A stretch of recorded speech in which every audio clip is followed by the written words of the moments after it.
चलिए, तो ये मैंने अभी जो कुछ भी पढ़ा है देख लो नोट्स में, वही सारा बात लिखा हुआ है यहाँ पे। ठीक है, आरडीएनए बनाने तक का पूरा process and then gene transfer का पूरा प्रोसेस, वही 3 केस आएगा। देन आफ्टर दैट आप कैसे, अच्छा एक बात, अभी जो आरडीएनए बनाने के प्रोसेस में मैंने बताया रेस्ट्रिक्शन एंजाइम पहले आप डालेंगे, उसके बाद जीन कट के बाहर आ जाएगा आपका, फिर उसका एक अलग टेस्ट ट्यूब में निकाल लेंगे उसको, फिर उसके बाद प्लाज्मिड डालेंगे, उसमें डालेंगे आपका वो वाला रेस्ट्रिक्शन एंजाइम जो यूज किए थे डिजायर जीन को कट करने के लिए। ठीक है, एंड आफ्टर दैट कट, उसके बाद डीएनए लिगेज भी डालना है। विदाउट डीएनए लिगेज डाले कैसे काम होगा? भले ही स्टिकी एंड हो, लेकिन विदाउट डीएनए लिगेज डाले तो जुड़ेगा नहीं ना, तो डीएनए लिगेज भी डालना है। देन आफ्टर दैट वो सारा प्रोसीजर होगा जो मैंने अभी बताया। ठीक है, एंड आफ्टर दैट इसके बाद क्या करना है आपको? सिलेक्शन करना है। सिलेक्शन किस बेसिस पे करना है? तो on the basis of selectable marker gene. तो अभी जो मैंने आपको बताया स्क्रीनिंग और selection of the recombinant host cell, तो मैंने अभी आपको बताया by using what, which type of selectable marker gene? Antibiotic resistance gene as a selectable marker gene. ये देख लो पूरा पूरा का रेप्लिका प्लेट मेथड जो मैंने बताया यहाँ पे लिखा हुआ है। बट आप चाहो तो आप एंटीबायोटिक रेजिस्टेंस जीन के अलावा मैंने याद करो एक और आपको सिलेक्टेबल मार्कर जीन बताया था, अगर याद हो तो, याद है? Enzyme gene. Enzyme gene. तो अब हम चलते हैं कि अगर enzyme gene, suppose that enzyme gene आपका सेलेक्टेबल मार्कर जीन है, तो आप कैसे ये सेलेक्ट करेंगे कि कौन सा रिकॉम्बिनेंट होस्ट सेल है? तो फिर से वही केस, चलो टेस्ट ट्यूब ले लो जी, ले लिया, ये है आपका टेस्ट ट्यूब, और टेस्ट ट्यूब के अंदर क्या डाला जल्दी बताओ? पहले डिजायर जीन काट करके लाया था कहीं से, अरे हाँ, फिर क्या डाला इसमें? Plasmid, vector plasmid. Plasmid as a vector. अब सुना ध्यान से, ये कौन सा वेक्टर है पता है जिसमें आपको एंजाइम जीन मिलेगा as a selectable marker gene? तो ये है आपका PUC 18 या 19, दोनों में यही होता है, सेम होता है, मतलब थोड़ा सा RS अलग अलग होता है, रेस्पॉन्स साइट अलग अलग होता है, 18 या 19। तो इसमें क्या होता है, देखो मैं स्ट्रक्चर बना दे रहा हूँ। ठीक है, इसमें होता ये है, ये मान लो आपका क्या है, PUC 18 या 19 है। ठीक है, ये आपका है PUC 18 या 19, ये भी इक्वल ऐसे ही मिलता है, याद आ रहा है कुछ? तो इसमें एक साइड यहाँ पे ये एंटीबायोटिक रेसिस्टेंसिन है, और वो कौन सा पता है? एम्पलीसिलिन रेसिस्टेंसिन है। ओके, लेकिन अनदर साइड एंटीबायोटिक रेसिस्टेंसिन नहीं है, तो क्या है? तो अनदर साइड गैलजीन है, गैलजीन। क्या है ये? गैलजीन। इसका क्या काम है अभी बताऊंगा, रुक जाओ, चलो पहले काम ही बता देता हूं। एक्चुअल में गैलजीन एक ऐसा एंजाइम बनाता है, क्या बनाता है? एंजाइम। उस एंजाइम का नाम है बीटा गैलेक्टोसाइडेज। क्या नाम है? Beta beta-galactosidase. Beta galactosidase. तो नाम से क्या पता चल रहा है? गैलेक्टोज को, गैलेक्टोसाइडेज गैलेक्टोज को तोड़ देगा, गैलेक्टोज को तोड़ देगा। ये एंजाइम है गैलेक्टोसाइडेज। तो पता है ये क्या करता है? एक ऐसा कंपाउंड जो कलरलेस कंपाउंड है। कैसा है? कलरलेस, यानी कि वो कंपाउंड, मान लो कि मैं इस कलर से बना रहा हूं, that is the colourless compound, उसको हमने बोला एक्स गैल। एक्स क्यों बोला? कोई भी ऐसा कंपाउंड जो कलरलेस है और वो गैलेक्टोज रखता हो, ठीक है, अगर उस कंपाउंड पे ये एंजाइम गिर जाए, कौन? बीटा गैलेक्टोसाइडेज एंजाइम उस पर एक्ट कर जाए, तो जो ये कलरलेस कंपाउंड था, ये कैसा है भाई? ये कैसा है?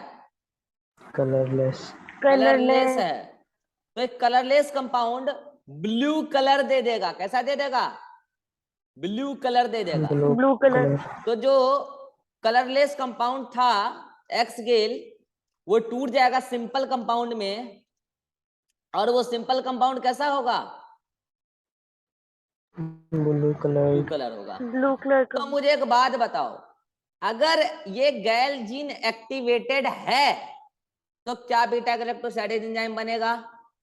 हाँ। Yes sir. तो क्या अगर हम उस कल्चर मीडियम में ये एक्स गैल कंपाउंड रख दें तो क्या ब्लू कलर आ जाएगा? हाँ। लेकिन अगर किसी कारण से गैल जीन एक्टिवेटेड नहीं है और फिर भी हम बाहर से मीडियम में क्या डाल रहे हैं? हम फिर भी बाहर से मीडियम में डाल रहे हैं एक्स गैल कंपाउंड, तो क्या कभी भी ब्लू कलर आएगा? नहीं आएगा।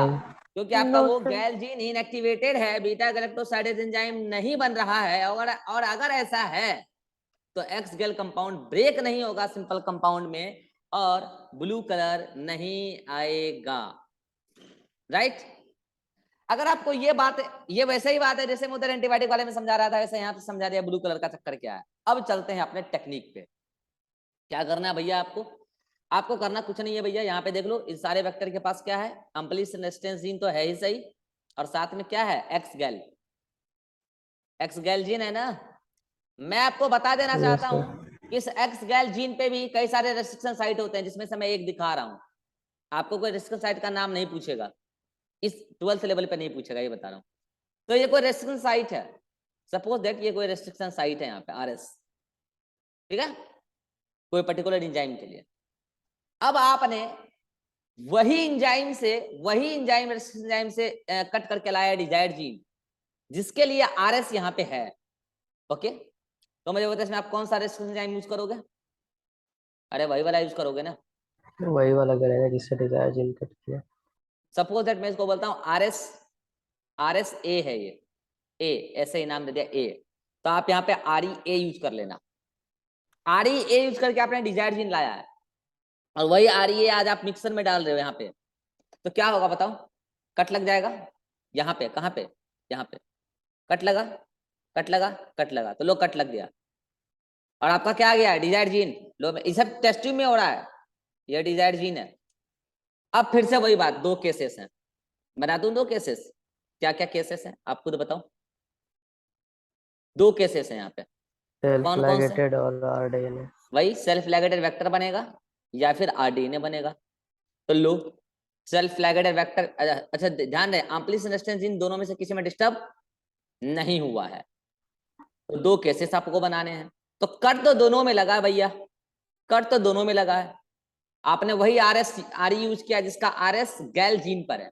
लेकिन पहले वाले केस में जो DNA लैगेज आपने यूज किया, ये देखो DNA लैगेज, यहाँ पे भी DNA लैगेज यूज हुआ है, आपने DNA लैगेज इसमें डाला था, DNA लैगेज ने यहाँ पर उसी मॉलिक्यूल को फिर से जोड़ दिया जो कट किया हुआ स्टिकी एंड था, लेकिन यहाँ पे डिजायर्ड जीन को जोड़ा।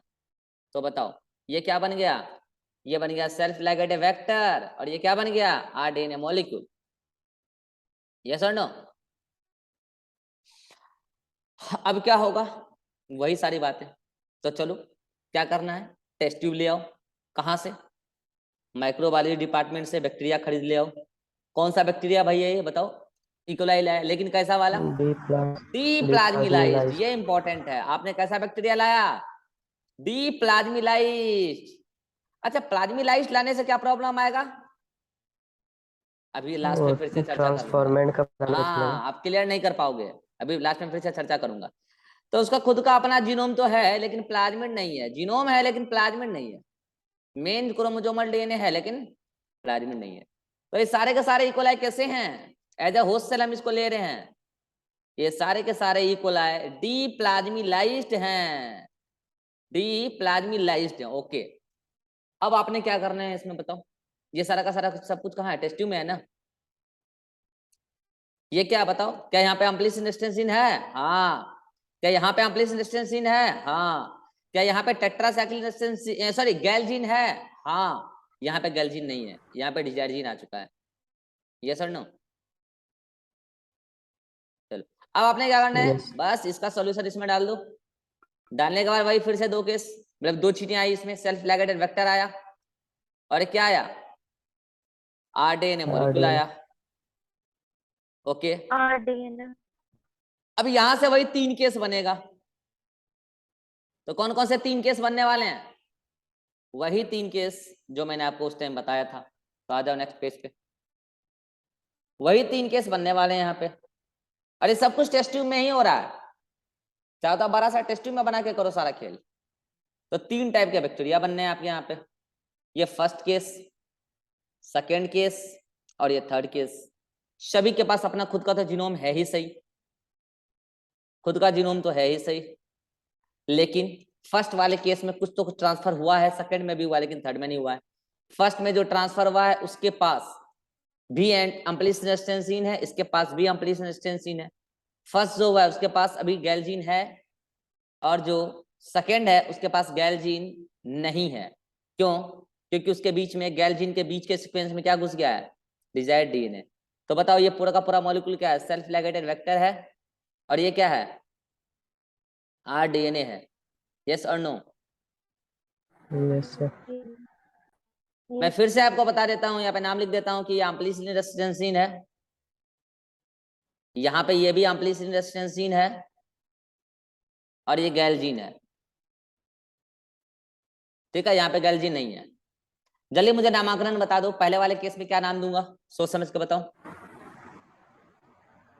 Transformant non recombinant. Transformant non recombinant, क्योंकि कुछ तो गया है लेकिन वो सेल्फ लिगेटेड वेक्टर गया है, रिकॉम्बिनेंट या मॉलिक्यूल नहीं गया। सेकंड बताओ। Transformant and recombinant. Transformant recombinant, कुछ गया है मतलब ट्रांसफॉर्मेंट, और क्या गया? रिकॉम्बिनेंट या मॉलिक्यूल गया है, ट्रांसफॉर्मेंट रिकॉम्बिनेंट। थर्ड बताओ। Non transformant non recombinant. Non transformant and non recombinant, क्योंकि यहाँ कुछ गया नहीं है, और नॉन रिकॉम्बिनेंट तो बोल ही सकते हैं क्योंकि आरडीएनए गया नहीं है। ये 3 केसेस हैं। चलो अब फिर से अगला स्टेप बताने से पहले फिर से वही बात कि मैं आपसे यहाँ पे कुछ बेसिक बातें पूछ लेता हूं ताकि आपको चीजें आगे समझ में आ जाए।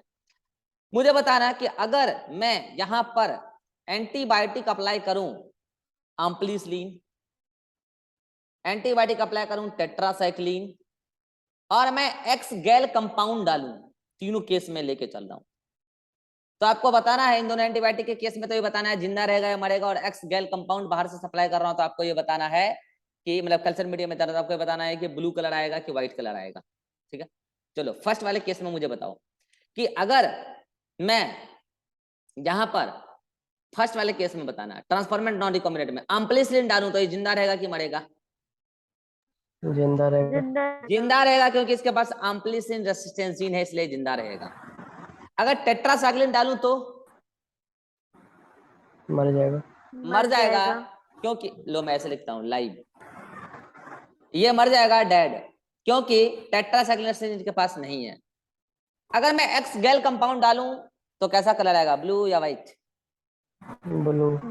ब्लू, क्योंकि एक्स गैल व्हाइट कलर है, लेकिन इस पे वो एंजाइम एक्ट करेगा जो इस गैल जीन से बीटा गैलेक्टोसाइडेज एंजाइम बन रहा है, और वो इस एक्स गैल को तोड़ देगा सिंपल कंपाउंड में जो ब्लू कलर देता है।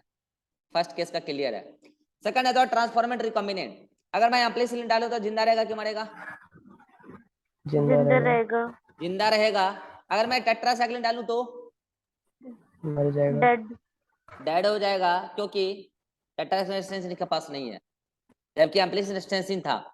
अगर मैं एक्स गैल डालूं कंपाउंड तो ब्लू कलर आएगा कि व्हाइट कलर आएगा? वाइट। व्हाइट कलर आएगा, क्योंकि एक्स गैल टूटेगा ही नहीं, क्योंकि यहाँ पे गैल जीन का इंसर्शनल इनएक्टिवेशन हो चुका है, तो बीटा गैलेक्टोसाइडेज एंजाइम बनने वाला है नहीं। थर्ड केस आ जाओ। यहाँ पे अगर मैं एम्प्लिसिलिन डालूं तो ये जिंदा रहेगा कि मरेगा?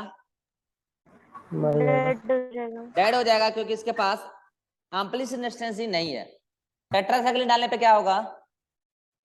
डेड। डेड हो जाएगा, क्योंकि इसके पास टेट्रासाइक्लिन रेसिस्टेंसिन भी नहीं है।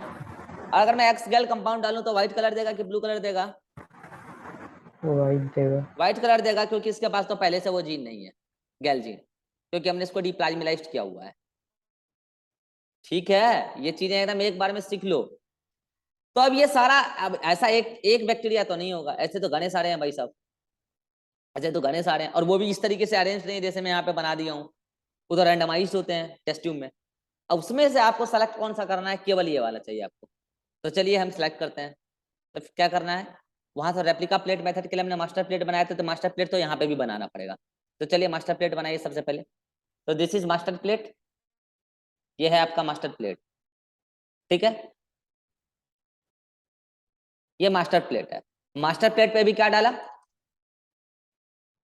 Growth, culture medium. Culture growth, culture medium, culture growth medium, growth medium लो, कल्चर ग्रोथ मीडियम।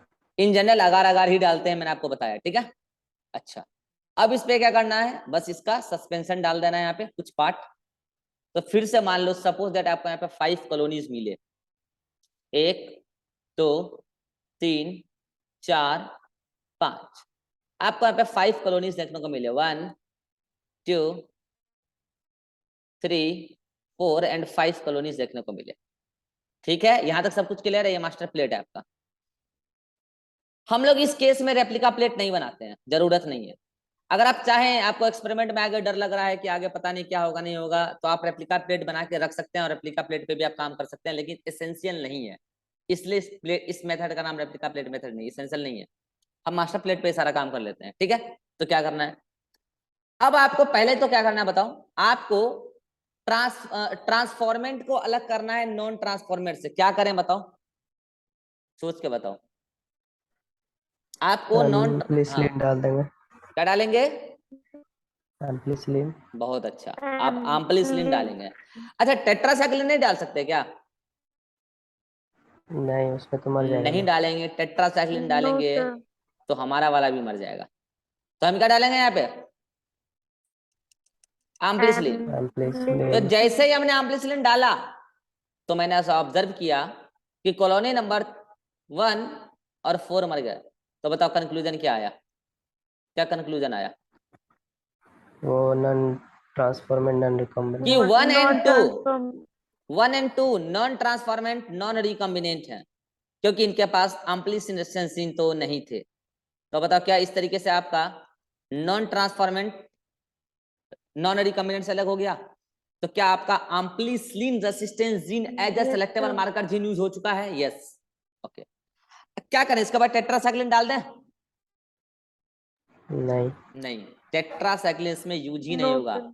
क्योंकि आपके जो वेक्टर डीएनए मॉलिक्यूल है उसके पास टेट्रासाइक्लिन रेसिस्टेंस जीन नहीं है, वो खुद भी मर जाएगा। जो रिकॉम्बिनेंट है वो भी मर जाएगा, ट्रांसफॉर्मेंट है जो भी है वो सारे मर जाएंगे। अब आप क्या डालोगे बताओ? अब आप डालोगे, बताओ, वो एक्स गैल कंपाउंड। और जैसे ही आपने एक्स गैल कंपाउंड डाला, तो देखो 1 और 4 तो मर चुके थे ना, तो गायब हो गए ना। वो तो यहाँ से गायब हो गए ना। लो मिटा देता हूँ, वो तो यहाँ से गायब हो गए। 1 और 4 तो यहाँ से गए, खत्म। तो कॉलोनी साफ हो चुका है। 1 और 2। 1 और 4, लो मैं 4 कर देता हूँ, ठीक है। 1 और 4 को मारा था ना, 1 और 4, ठीक है। तो 1 और 4 तो गायब हो गए, चले गए वो तो बच कौन गए यहाँ पे? बच गए हैं 4 भी गायब हो गए ना, ये लो 4 गायब हो गए, तो बच कौन गए 2 हैं? 3 5। 2 3 एंड 5। तो जैसे ही आपने डाला एक्स गैल, तो एक्स गैल डालने के बाद थोड़ी देर के बाद आपको दिखा कि 5 एंड 3 व्हाइट रहे, जबकि 2 ब्लू हो गए। क्या आया? एक्स गैल डालने के बाद, लो मैं लिख देता हूं क्या हुआ। 5 एंड 3 क्या हो गए? व्हाइट। व्हाइट पे व्हाइट तो लिख नहीं पाऊंगा ना यार, समझा करो। और 1 क्या हो गए? चलिए 2 क्या हो गए? ब्लू। ब्लू हो गए। चलो मुझे सोच के बता कंक्लूजन क्या आया। ब्लू वाला है नॉन रिकॉम्बिनेंट, व्हाइट वाला ब्लू कौन रिकॉम्बिनेंट। देगा? ब्लू कौन देगा? जिसमें सेल्फ लाइगेटेड वेक्टर गया है कि जिसमें आरडीएनए गया है? ब्लू कौन देगा? सेल्फ लाइगेटेड वेक्टर वाला। तो इसका मतलब ये सेल्फ लाइगेटेड वेक्टर वाला है। ये सेल्फ लाइगेटेड वेक्टर वाला है, मतलब कौन? ये non transformant recombinant. Non recombinant है। और ये कौन है? Transformant and recombinant. Transformant recombinant. रिकम। आपके काम का कौन है? ये वाला तो आप क्या रिकॉम्बिनेंट। करोगे? अब आप चाकू से ये यहां से काटोगे 3 को और 5 को, और काट के निकाल के अलग टेस्ट में लेके जाओगे। फिर से वही बात, यहां तक का सारा प्रोटोकॉल लैब लेवल में कौन तैयार किया? Researcher, scientist. पूरा प्रोटोकॉल तैयार किया, रिसर्च रिपोर्ट्स भेजेगा, सबमिट होगा, उसके बाद फिर वही बात, उसका पेटेंट होगा उसके नाम से। अच्छा देखो, फिर आगे अलग अलग बात होता है। इंटेलेक्चुअल प्रॉपर्टी राइट का बहुत सारा प्रोटोकॉल है, उसमें बहुत सारा रूल्स है। बहुत सारी फंडिंग एजेंसी तो आपको फंडिंग ही इसलिए देती है क्योंकि आप केवल रिजल्ट ला के प्रोटोकॉल तैयार करके दीजिए, इसके लिए आपको पैसा मिलेगा, फिक्स्ड प्राइस है। तो उसमें आपके नाम से पेटेंट नहीं होगा, पेटेंट जो फंडिंग एजेंसी है उसके नाम से होगा। समझ रहे हैं? जैसे आपका फंडिंग एजेंसी जो गवर्नमेंटल फंडिंग एजेंसी है, उसमें आपके नाम से पेटेंट क्यों होगा? उसमें आपके नाम से तो पेटेंट नहीं होगा ना। वो पब्लिक पर्पस के लिए आपसे रिसर्च कराया गया है, उसके बदले आपको पेमेंट मिला है। आप गवर्नमेंटल साइंटिस्ट हैं, सीधी सी बात है। उसके लिए आपको सैलरी मिलता है लाखों में। तो उसमें आपके नाम से कुछ पेटेंट उटेंट नहीं होने वाला है, ठीक है। अपार्ट फ्रॉम दिस, अगर आपका पर्सनल लैब है या कोई प्राइवेट इंस्टीट्यूशनल लैब में आप वर्क करते हैं, वहां पे ऑप्शन, अच्छा गवर्नमेंटल साइंटिस्ट के पास भी ये अथॉरिटी होता है कि वो अपना चाहे तो खुद के रिसर्च लैब चला के अपना पर्सनल रिसर्च करके कुछ इन्वेंशन कर सकता है, तो उसका ये इंटेलेक्चुअल प्रॉपर्टी राइट का फिर अलग अलग कानून है। तो फाइनली कहने का मतलब ये है कि अब तक जो कुछ भी हुआ ये सारा प्रोटोकॉल लैब में हुआ है, रिसर्च लैब में हुआ है, इंडस्ट्रीज में नहीं हुआ है। अब इस प्रोटोकॉल के तहत बड़ी इंडस्ट्रीज बैठाई जाएगी या एस्टेब्लिश इंडस्ट्रीज इस प्रोटोकॉल को फॉलो करके प्रोडक्ट बनाएगी और मार्केट में बेचेगी। इसकी बात चर्चा करेंगे हम नेक्स्ट क्लास में, ठीक है। लेकिन और ये पूरा मेथड क्या कहलाया, ब्लू व्हाइट स्क्रीनिंग मेथड या nucleic acid hybridization method. Hybridization मतलब हाइब्रिड, ब्लू व्हाइट का हाइब्रिड दिख रहा है, न्यूक्लिक एसिड मतलब डीएनए जहां पे एक्स गैल है या फिर नहीं है, इसका मतलब ये है। अब मैं आपसे बात कर रहा हूं कि मैं बार बार कह रहा हूं कि आप अगर डीप्लाज्मिलाइज्ड वेक्टर नहीं, डीप्लाज्मिलाइज्ड होस्ट सेल नहीं लेंगे तो आपको प्रॉब्लम आएगी। चलो एक बार लेके सोचते हैं, लेके सोचें, सोचो कि यहाँ पे प्लाज्मिड होता इसका खुद का, अगर इसका खुद का प्लाज्मिड होता तो सोचो क्या सीन होता। अगर इसका खुद का प्लाज्मिड है तो लेके चलो अगले पेज पे आ जाओ। पहले तो एक काम करो, आप स्क्रीनशॉट लेना चाहो तो ले लो, जल्दी से लो, पिछले वाले मीटिंग का भी नहीं ले पाए होगे, जल्दी से लो। वैसे नोट्स में मैं सही कर दिया हूँ, ले लिया, यहाँ भी लेना है ले लो, जल्दी से ले लिया। हाँ तो चलो मैं यहाँ पे ले लेता हूँ प्लाज्मिड, लेके देखते हैं क्या प्रॉब्लम आता है। तो बताओ इन सभी में प्लाज्मिड है, ले लो प्लाज्मिड प्लाज्मिड प्लाज्मिड, इन सभी के पास क्या है बताओ, इन सभी के पास क्या है, एक्स गैल जीन है, एक्स गैल जीन है, तो भैया सब ब्लू कलर आ जाएगा, क्या फायदा हुआ, डिफ्रेंशिएट कैसे करोगे, समझ में प्रॉब्लम क्या आया। ऐसे ही उधर जो दोनों एंटीबायोटिक रेजिस्टेंस यूज कर रहे थे वहां पे भी यही प्रॉब्लम आता, कोई मरता ही नहीं, कोई मरता ही नहीं, सेलेक्ट कैसे करोगे। तो प्रॉब्लम ये आएगा कि आप विदाउट प्लाज्मिड ही लोगे तब आप सिलेक्शन कर पाओगे, ठीक है। एक जो अच्छा क्वेश्चन मेरे दिमाग में जो अभी तक नीट में आया नहीं और मैं इंतजार कर रहा हूं कि नीट में क्वेश्चन कब आएगा, conceptual question. For the purpose of screening and selection of recombinant host cell, we have two technique. One is replica plate method and second one is nucleic acid hybridization, that is a white screen method. तो मुझे बताओ replica plate method में आप selectable marker gene कौन सा use करते हो, option दे रहा हूं, ऑप्शन दे रहा हूं। रेप्लिका प्लेट मेथड में आप कौन सा सेलेक्टेबल मार्कर जीन यूज करते हो, ऑप्शन दे रहा हूं, antibiotic resistance gene, enzyme gene, both, none. Antibiotic resistance, antibiotic resistance. अब आ जाओ सेकंड क्वेश्चन, ये तो इजी था। In the case of white screening method to screen the recombinant host cell, the use of selectable marker gene, option 4 है,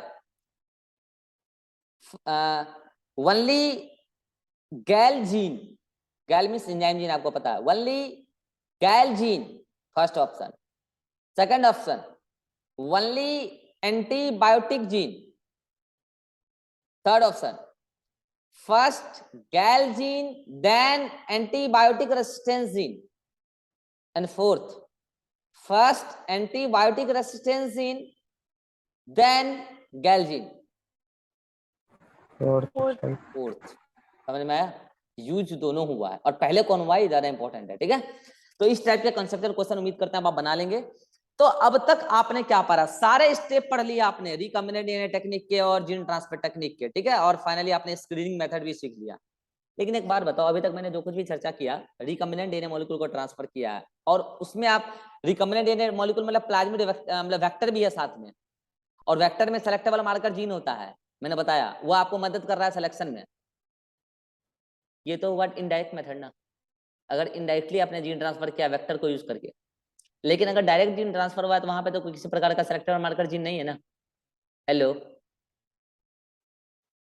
अरे वहां पे तो किसी प्रकार का कोई सेलेक्टेबल मार्कर जीन नहीं है ना, तो वहां पे कैसे करेंगे।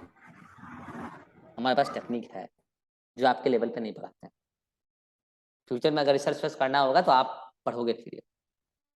मैं आपका बस आपको दिमाग में दे रहा हूँ कि कहानी यहाँ खत्म नहीं होती है।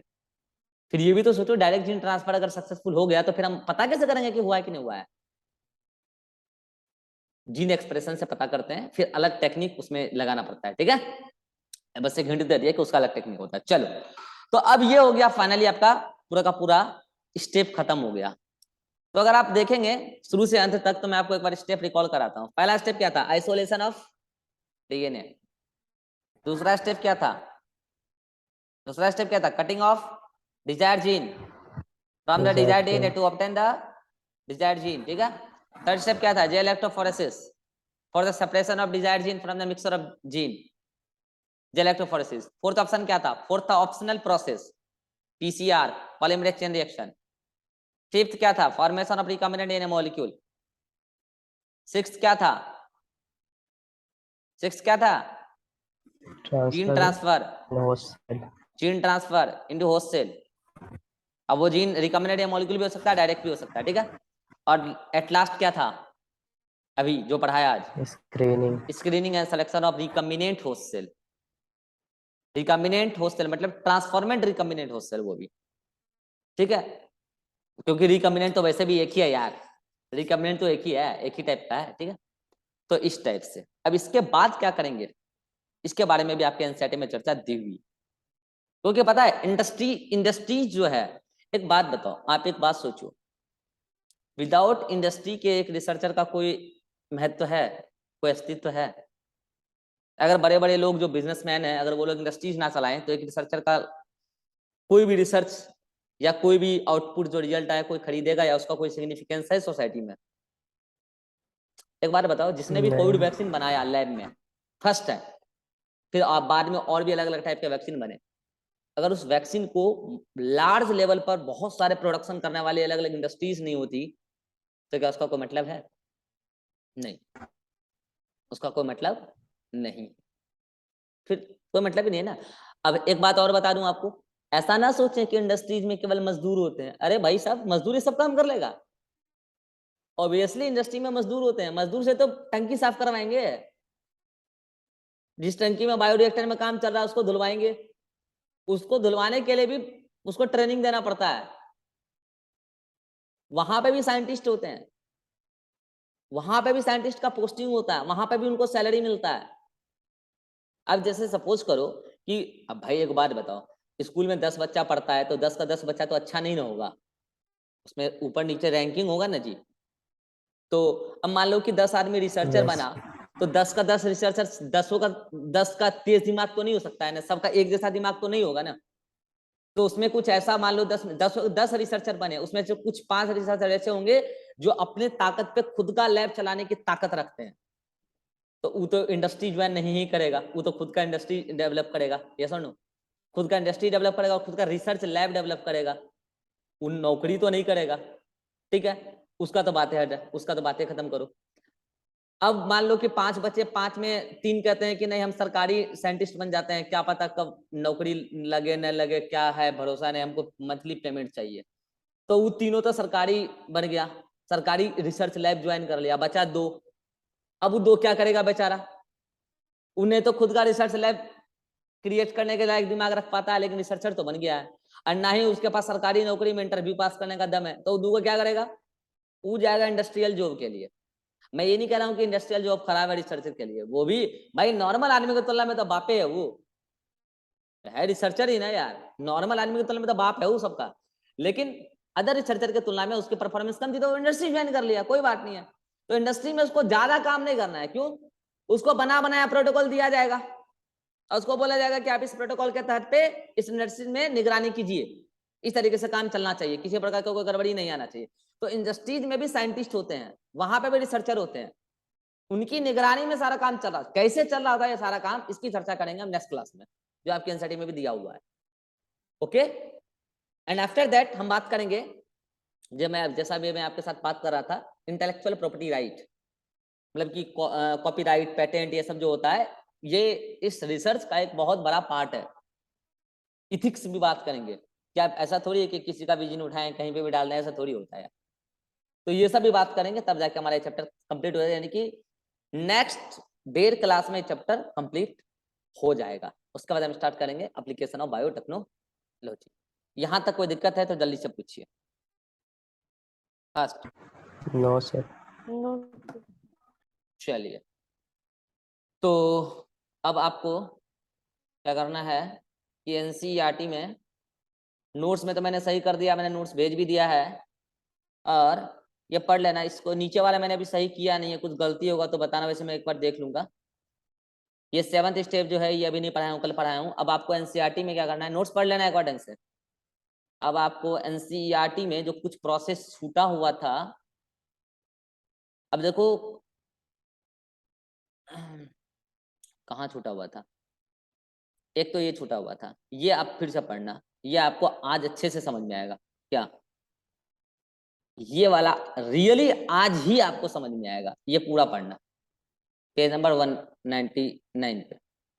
ठीक है, ये पढ़ना आज पूरा, कहाँ तक, यहाँ तक, यहाँ तक पढ़ना। ठीक है, ये आपको रियली आज समझ में आएगा, इससे पहले समझ में नहीं आ रहा होगा। ठीक है, एंड आफ्टर दैट ये जो कल मैंने छोड़ने बोला था ये आज पढ़ लेना, पढ़ा दिया है, ये पढ़ लेना। ठीक है, पेज नंबर कितना पे, 201 पे, वो पढ़ लेना। एंड आफ्टर दैट ऐसा तो कुछ है नहीं इसमें, ये तो कल ही बताएंगे, चलो ये कल बताएंगे, तो इतना आप पढ़ लेना। ठीक है, इतना पढ़ लेना, बाकी मिलते हैं नेक्स्ट क्लास में। Bye bye.